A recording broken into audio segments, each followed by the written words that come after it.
Olá, meus irmãos e minhas irmãs, eu sou William Gonçalves e vamos para mais um Evangelho no Lar aqui no canal Na Luz do Espiritismo. Nós vamos pedindo autorização ao nosso mestre amigo Jesus para iniciarmos o nosso Evangelho de hoje, agradecendo a companhia de vocês do Brasil e do mundo, amigos queridos, que todos os domingos está aqui conosco. Mestre Jesus, que a sua claridade divina estenda-se para todos que estão ouvindo agora este Evangelho, ao vivo ou gravado. Que possamos entrar em sintonia com os espíritos amigos do bem, benfeitores queridos, amigos que nos ajudam e nos traz um pouco da paz do plano espiritual nesses momentos de prece, de gratidão, de amor. Ó querido Jesus, abençoe também os amigos desencarnados que porventura estejam escutando esse Evangelho nesse momento, do lar dos nossos amigos ou até mesmo agora, do meu lar. Que eles possam também receber um pouco de uma gota de esperança e de amor. Sendo assim, vamos dar início. Que assim seja e graças a Deus. Bom, falta pouco menos de um mês para o Natal e os próximos evangelhos todos iremos falar especificamente do nosso Senhor Jesus Cristo. É claro que o Evangelho segundo o Espiritismo é todo baseado nos ensinamentos do nosso amado Mestre, como nos diz na questão 625, na qual Allan Kardec questiona os espíritos. Qual o maior modelo? Qual é o verdadeiro homem de bem que nós deveríamos seguir? E os espíritos imediatamente respondem: vede Jesus, em algumas traduções, apenas Jesus. Jesus é o nosso modelo, é o nosso guia, ele é o governador espiritual do nosso planeta e todos os espíritos são unânimes em dizer que ele sim é o espírito mais evoluído que esteve aqui entre nós.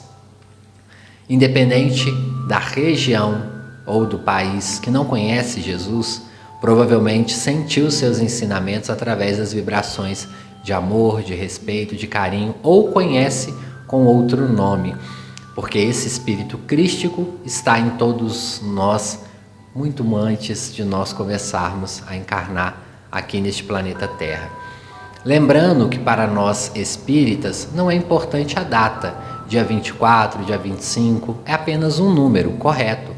E nós também não temos a certeza, alguns pesquisadores vão dizer que Cristo nasceu por volta de março, maio, enfim. Mas para nós o que importa é as vibrações. Por que o espírita comemora o Natal? Não é que nós comemoramos, para nós não é tão importante a comemoração, a ceia, etc. Mas sim as vibrações que ocorrem nesse momento e os trabalhos de caridade que ocorrem acabam elevando um pouco o padrão vibratório da atmosfera terrestre.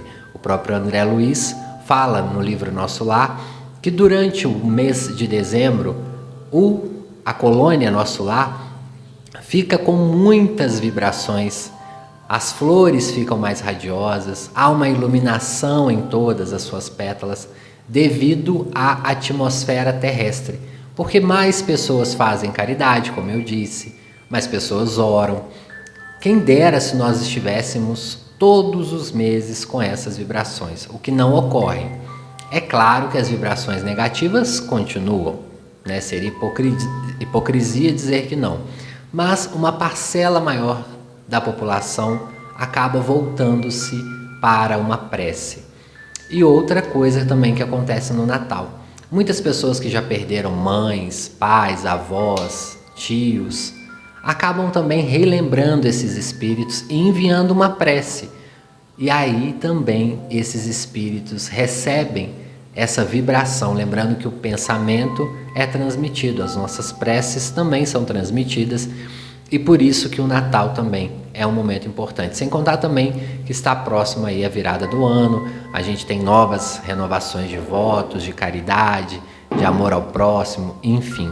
Então, nesse momento, nós vamos aproveitar para falarmos sobre o nosso Senhor Jesus Cristo, nos próximos evangelhos. Depois nós retornamos aí o Há Muitas Moradas na Casa de Meu Pai. Do livro Pão Nosso, capítulo 73, aprendamos quanto antes. A psicografia de Chico Xavier, o Espírito é Emmanuel. Emmanuel vai iniciar o capítulo dizendo: como, pois, recebestes o Senhor Jesus Cristo, assim também andai nele. Isso está em Paulo. Emmanuel vai iniciar: entre os que se referem a Jesus Cristo, podemos identificar duas grandes correntes diversas entre si. Há dos que o conhecem por informações e há dos que os recebem os benefícios. Os primeiros recolheram notícias do Mestre nos livros ou nas alheias exortações. Entretanto, caminham para a situação dos segundos, que já lhe recebem as bênçãos. A estes últimos, com mais propriedade, deverá-se falar do Evangelho. Como encontramos o Senhor na passagem pelo mundo, às vezes a sua divina presença se manifesta numa solução difícil de problemas humanos, no restabelecimento da saúde do corpo, no retorno de um ente amado, na espontânea renovação da estrada comum para que a nova luz se faça no raciocínio. Há muita gente informada com respeito a Jesus e inúmeras pessoas que já lhe absorvem a salvadora caridade. É indispensável, contudo, que os beneficiários do Cristo, tanto quanto experimentam alegria na dádiva, sintam igual prazer no trabalho e no testemunho de fé. Não bastará fartarmos-nos de bênçãos, é necessário colaborarmos por nossa vez no serviço do Evangelho, atendendo-lhe o programa santificador.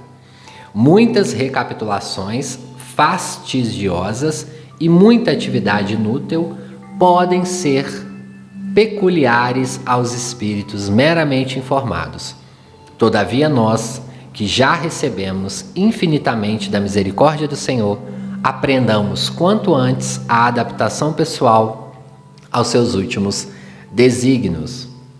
Basicamente, o que Emmanuel está conversando aqui conosco, nos explicando, é que deverá ser a nossa grande reflexão.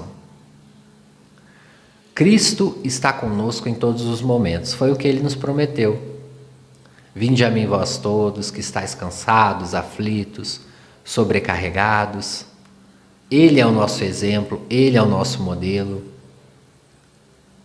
Ele ainda é muito criticado. Muitas pessoas viram as costas, principalmente quando estão com problemas, em situações graves, dificuldades financeiras. Quando nós somos chamados ao testemunho, quando sabemos que os nossos filhos que vão reencarnar serão filhos que nos darão problemas, testemunhos da nossa fé que nós mesmos prometemos no plano espiritual.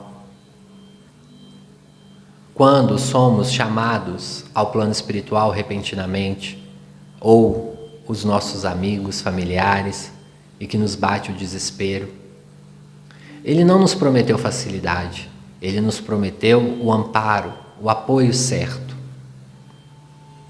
Ele prometeu que estaria conosco, de mãos dadas, nos ensinando a caminhar, mas que nós precisaríamos trilhar os nossos próprios caminhos. Ele nos prometeu um alívio, mas não nos prometeu carregar a cruz por nós. O que muitas pessoas buscam em Jesus às vezes é uma terceirização de problemas. O Cristo faz. Eu vou orar aqui, às vezes até ora de forma ruim, entre aspas, com todo respeito, mas ora ali 10 segundos e terceiriza o problema para o plano espiritual ou para o Cristo. Não é isso que Cristo nos prometeu. Ele nos prometeu o consolo, sim. O alívio, sim. Mas não a anulação dos nossos problemas.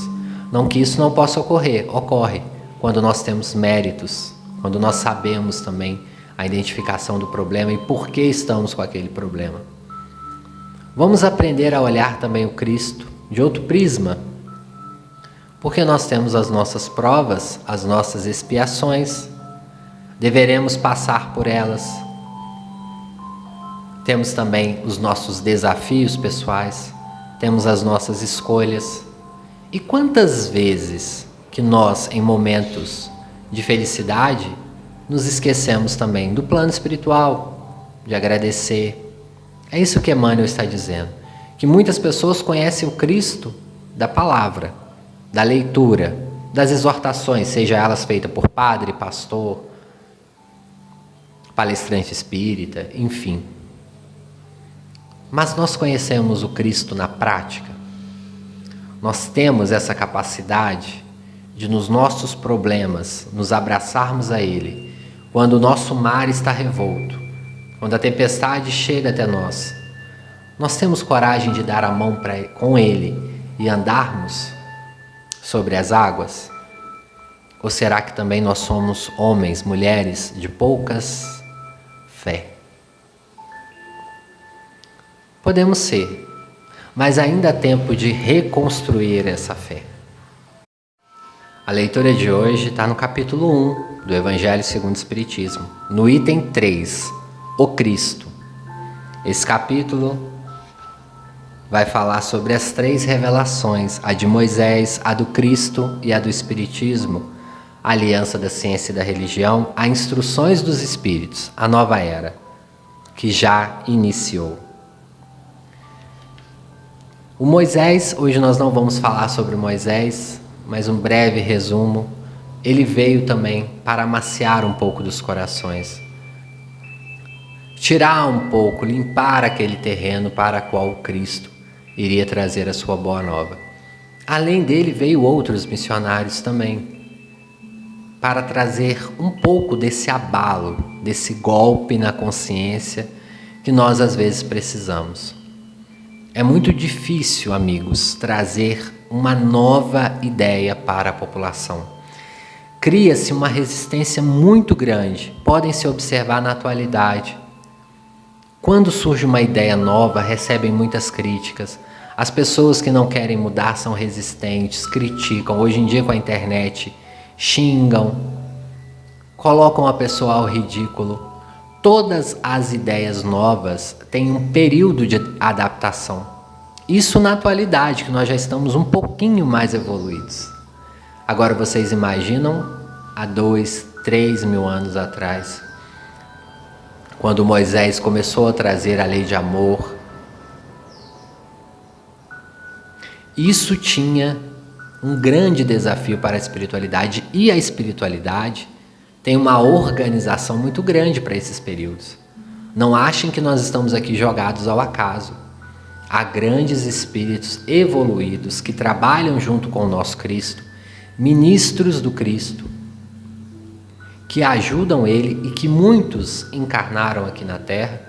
Quando não estavam encarnados, estavam mediunicamente junto com médiuns que também eram da equipe, ajudando. Foi assim até chegar ao Espiritismo, e até hoje assim é. Muitos desses espíritos estão incansavelmente trabalhando. Não acreditem que nós estamos jogados ao esquecimento, não. Muitos orbes que já estão mais evoluídos, que já passaram por essa etapa de renovação do planeta, que é dolorosa, é uma etapa de novas ideias, angustiosas, sim, de desencarnes coletivos, sim, mas eles olham para nós e entendem que nós precisamos passar, nós precisamos andar com as nossas próprias pernas. Entender isso é muito importante. O pai e a mãe podem até ajudar o filho a andar, ensiná-lo, comprar um andador, mas é necessário que cognitivamente ele compreenda o que é andar, ele aprenda o equilíbrio. É assim também com a bicicleta. Como nós encontramos o equilíbrio da bicicleta e não caímos? Aprendemos a fazer manobras, subir morro, dirigir também é assim. Pode ter o melhor instrutor ao nosso lado, ensinar o pai a pegar na bicicleta e andar junto com o filho, mas é somente quando nós entendemos cognitivamente, automaticamente, isso entra no nosso cérebro, é que fica fácil. É que nós andamos na maioria das vezes sem cair, porque antes nós vamos cair. É assim as reencarnações, é assim as ideias novas. O Cristo, a sua equipe espiritual, está ali, como o nosso pai, a nossa mãe nos ensinando a andar de bicicleta, ou o nosso instrutor nos ensinando a dirigir. Mas para se tornar automático, é preciso que haja uma repetição, uma elaboração. É para isso que se tem a reencarnação. E é para isso que o Cristo também veio. Ele deu o seu exemplo, ele trouxe um pouco do que era, assim como ele fala: meu reino não é deste mundo. Vocês também poderão conhecer esse reino. Ele era um missionário, o maior, mas também teve João Batista, Moisés, entre outros.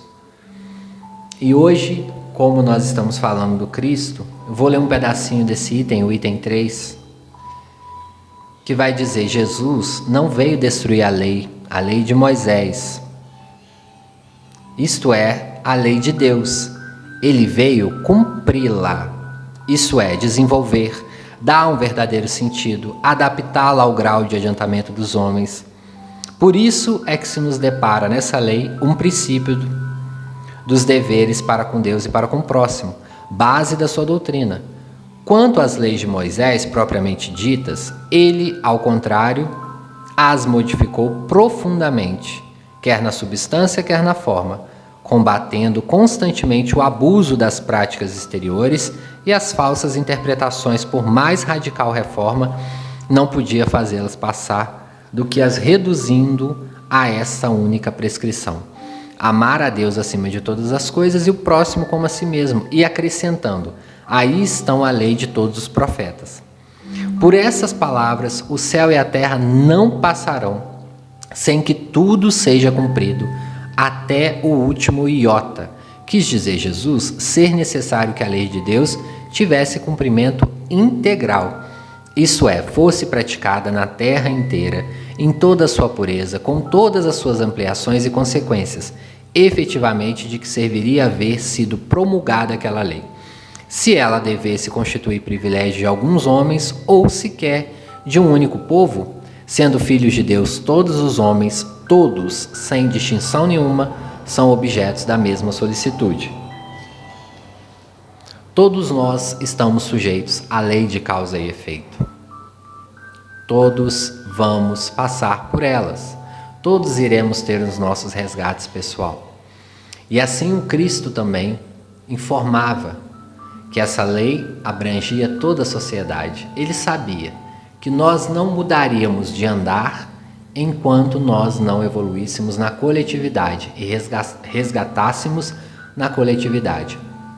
É claro que as pessoas que são recalcitrantes no mal, são engessadas no mal, que por muitas reencarnações são convidadas a resgatar, mas repetem, eles são retirados para uma aceleração da grande maioria, que às vezes já está no sentido de mudar.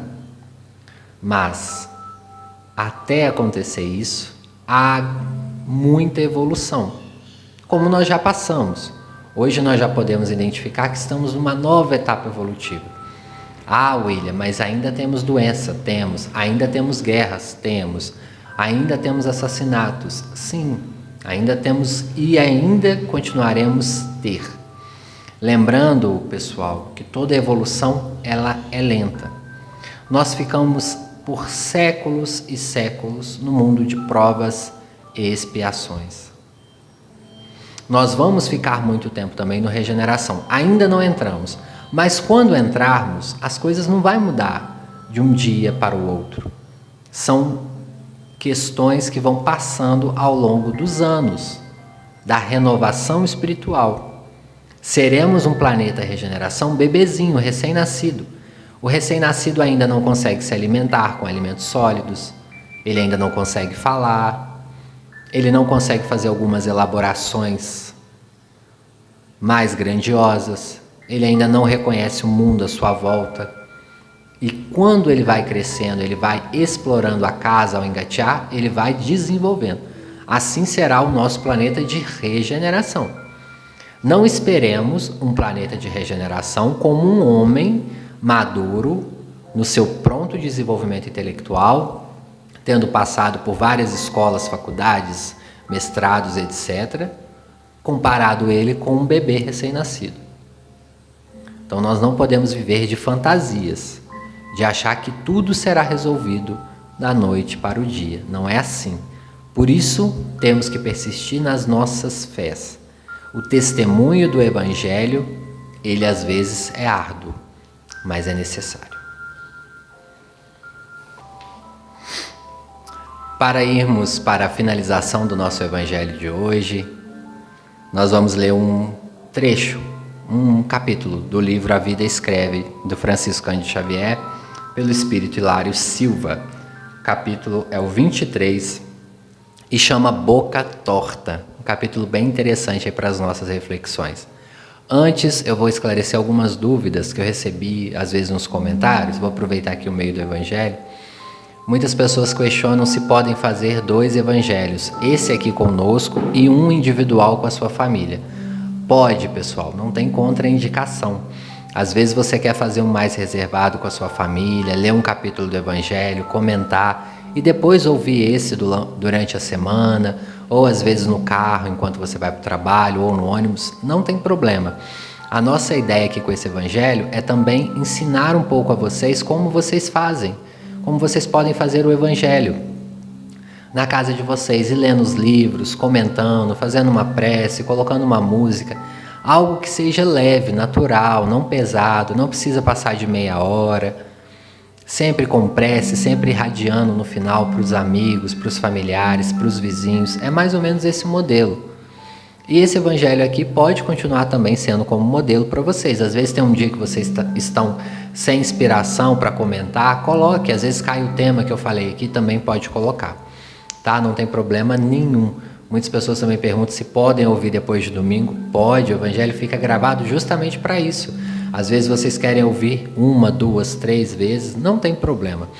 Podem fazer aí da forma que preferir. Às vezes também está num dia mais angustiado, quer fazer de novo, também pode, não tem contraindicação. A indicação é que quando vocês forem fazer em família ou sozinho, faça ao menos uma vez por semana, no mesmo horário, para que vocês recebam os passes, para que os mentores possam ir, porque os nossos mentores também têm outros afazeres, né? Eu já disse aqui que eles não são como seguranças, não ficam ao nosso lado 24 horas, eles vão em alguns momentos nos ajudar. E quando se tem esse compromisso do Evangelho num horário marcado, eles vão, nos dão um passe, fluidifica a nossa água, nos dá uma intuição, dá uma melhorada no ambiente da casa. Então, só aí para esclarecer para vocês algumas dúvidas que a gente sempre recebe. Então, o capítulo Boca Torta, ele vai falar o seguinte: era uma mulher que lecionava o Evangelho para as crianças na casa espírita. Ela chamava Dona Rosália. E ela tinha uma funcionária que trabalhava na casa dela. E ela chamava Guilhermina, essa funcionária.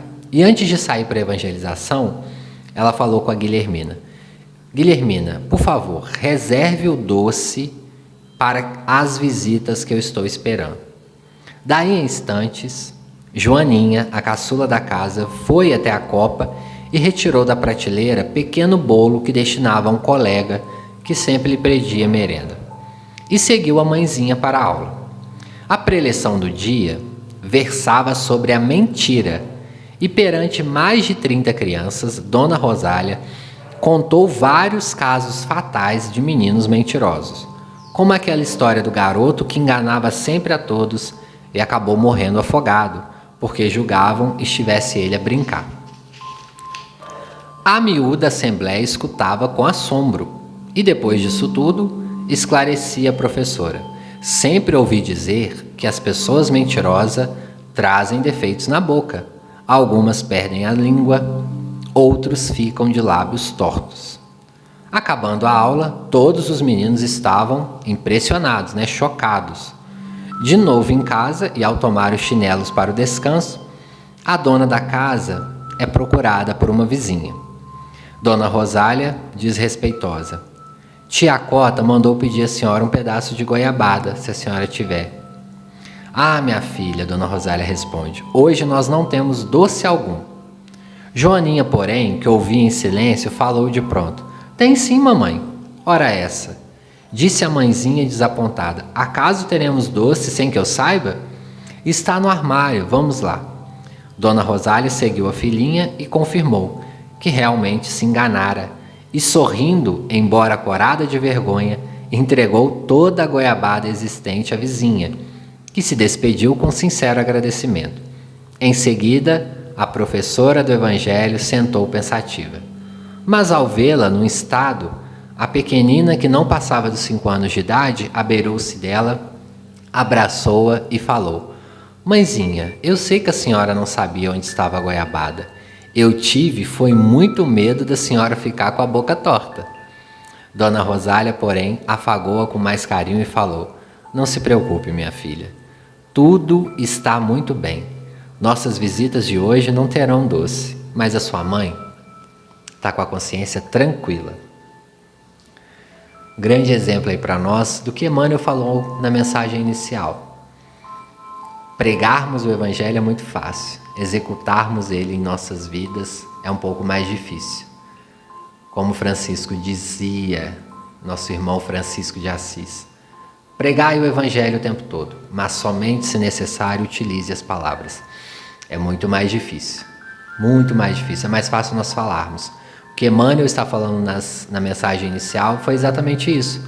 Muitos de nós conhecemos Jesus pelas suas palavras. Bem-aventurados mansos, o Sermão no Monte, mas na hora da execução é muito mais complicado. Fiquemos com a reflexão de hoje e vamos para a nossa mentalização final com os nossos benfeitores queridos e o nosso passe virtual.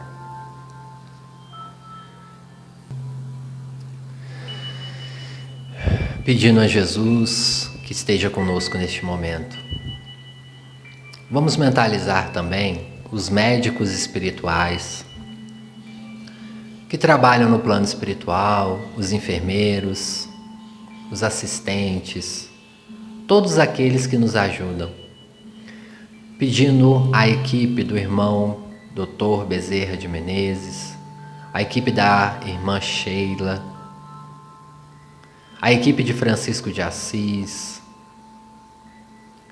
a equipe daqueles irmãos que nós não sabemos o nome, que são trabalhadores anônimos que nos ajudam com seus passes de refazimento, as egrégoras bondosas do plano espiritual, a equipe da Legião dos Servos de Maria, que nos ajuda sempre.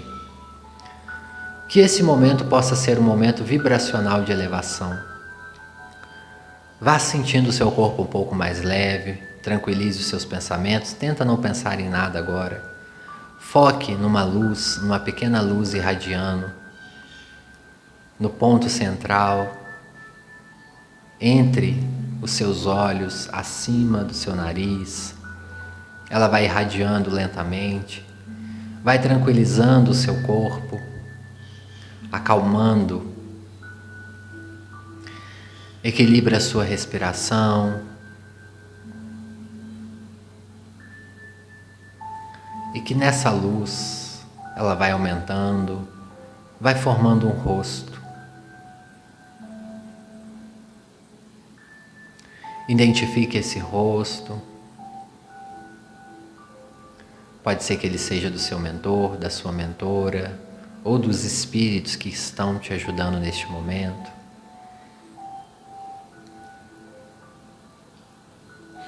Entre nessa conexão de luz para receber o passe virtual, esquecendo um pouco dos seus problemas diários. Se você tem agora algum problema físico que necessita de alguma ajuda, peça aos benfeitores. Se você também tem algum problema psíquico ou algum problema grave para resolver, pode pedir. Mas não esqueça também de agradecer. Peça e agradeça. Agradeça por ser quem você é. Agradeça pela oportunidade da encarnação, pelo lar que te acolhe, seja ele qual for, pelo alimento que chega à sua mesa. Agradece até pelas suas roupas, pela água que você toma e pela água também que te banha. Agradeça pela energia elétrica. Tudo que te ajuda a evoluir, Seja grato, grata. Com esse sentimento de gratidão, com essa elevação de pensamentos, peça também a ajuda necessária que você precisa. Peça a esses benfeitores que estão vindo na sua mente para que possa fluidificar a sua água, a água dos seus familiares, a água também dos seus animais de estimação, que possa também cercar a sua casa com bons fluidos, por dentro, por fora, em cada janela, em cada porta, no teto.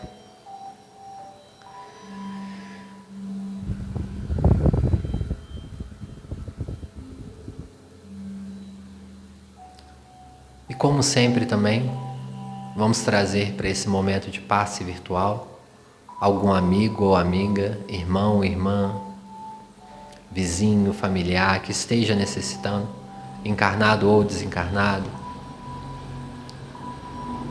Irradie para essa pessoa. Imagine como se fosse um passe no centro espírita, limpando toda a sua região perispiritual, reenergizando, acalmando e desejando boas vibrações.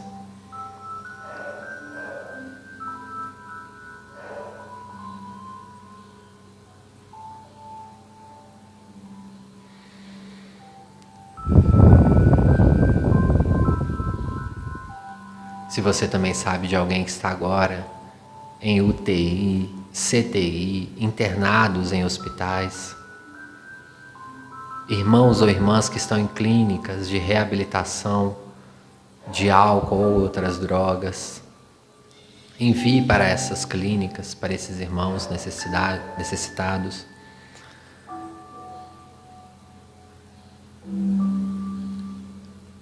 Que eles possam também receber essa vibração. Estando banhado de luz, de gratidão, de amor, nós vamos voltando lentamente ao nosso corpo físico, agradecidos à espiritualidade, agradecidos a Jesus, agradecidos pela fluidificação da água, pelo Evangelho de hoje.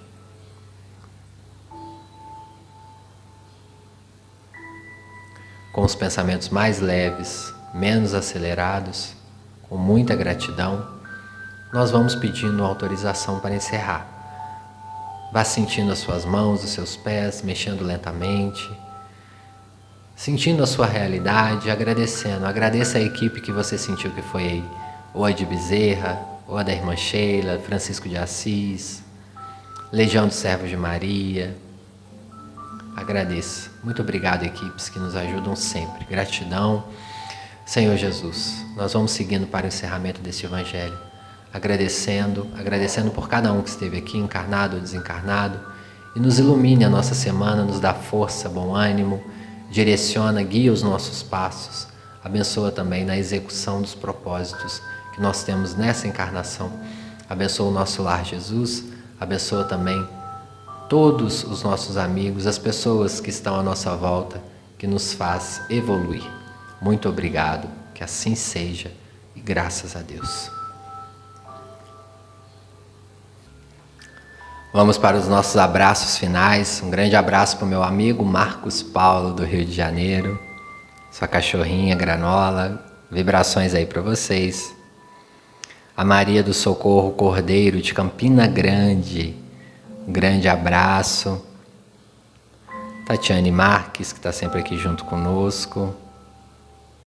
A Rosa Maria, de Portugal, da cidade de Porto. Um grande abraço, obrigado. A Norma Carvalho, grande amiga do Rio de Janeiro, um abraço. Obrigado, Neide Guerreiro. Amém. Ela fala que é do Texas, Estados Unidos. Do Rio de Janeiro, a Maria José Correia da Silva. Natalícia Fonseca de Moraes, de Rio Verde, em Goiás. De Campinas, em São Paulo, Wake Almeida. O Tim Gonçalves, um grande abraço, lá de Uberaba, em Minas Gerais. Terrinha aí do nosso Chico, que trabalhou, né? Muitos anos. De Manaus, no Amazonas, a Ieda Alcântara. Palmeira, no Paraná, o Geraldo, grande abraço. Paszewski, acho que é assim que pronuncia seu sobrenome. E de São Paulo, na capital, Wagner Júnior. Um abraço, pessoal. Fiquem com Deus. Até o próximo Evangelho.